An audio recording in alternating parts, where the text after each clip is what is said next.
단계적 일상 회복이 시행되면서 확진자가 다시 증가 추세를 보이고 있습니다.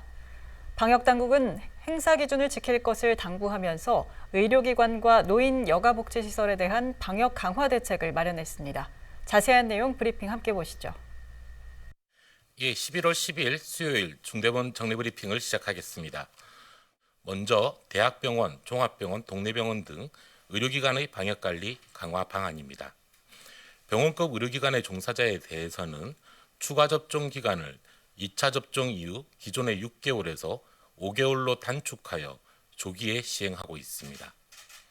또한 접종을 완료하지 않은 종사자에 대해서는 PCR 검사를 주 1회 의무화합니다. 또한 접종을 완료하지 않은 종사자에 대해서는 PCR 검사를 주 1회 의무화합니다. 면회는 현재 확진자가 계속 발생하고 있는 현재의 상황에서는 실시하지 않는 것을 원칙으로 하되 불가피한 경우에는 주치의의 판단 하에 접종 완료자에 한해 허용됩니다. 다음으로 경로당과 노인복지관 등 노인여가복지시설의 방역관리 강화 방안입니다. 노인여가복지시설은 접종 완료자를 중심으로 출입이 허용됩니다. 미접종자의 경우 PCR 음성 확인 시에만 출입이 허용됩니다. 프로그램 역시 접종 완료자 중심으로 운영합니다. 다만 예외적으로 PCR 음성 확인자에 한하여 비교적 침방울 배출과 신체 접촉이 적은 프로그램 참여를 권장합니다.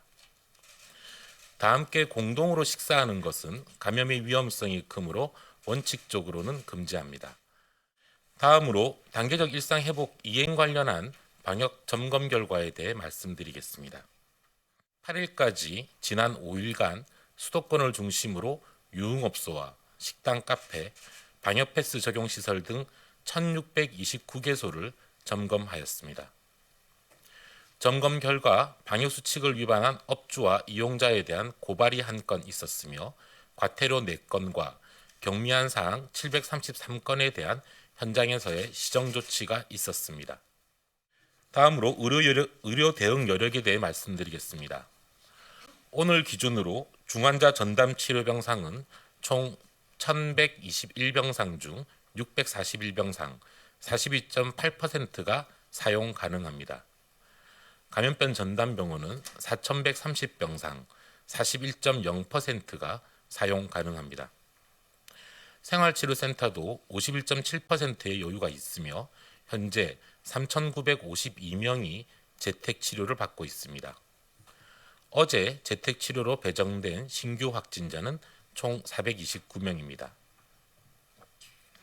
어제까지 접종을 완료한 국민은 77.2%입니다. 특히 18세 이상을 기준으로 할 경우 89.6%입니다.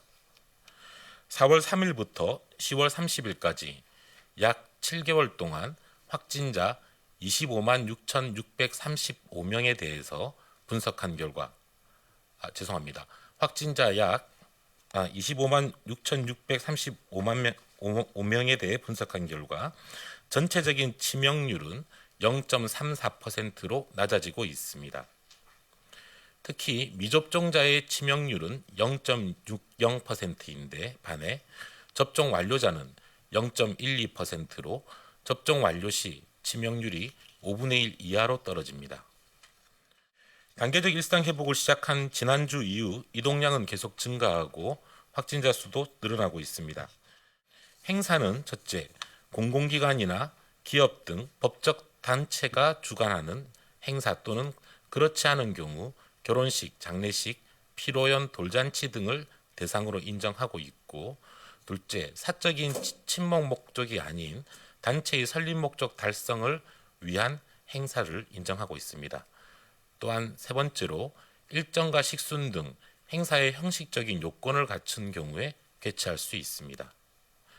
동창회나 동호회 등과 같은 사적 모임은 행사에 해당하지 않으며 수도권 10명, 비수도권 12명의 사적 모임의 인원 제한을 지켜주셔야 됩니다.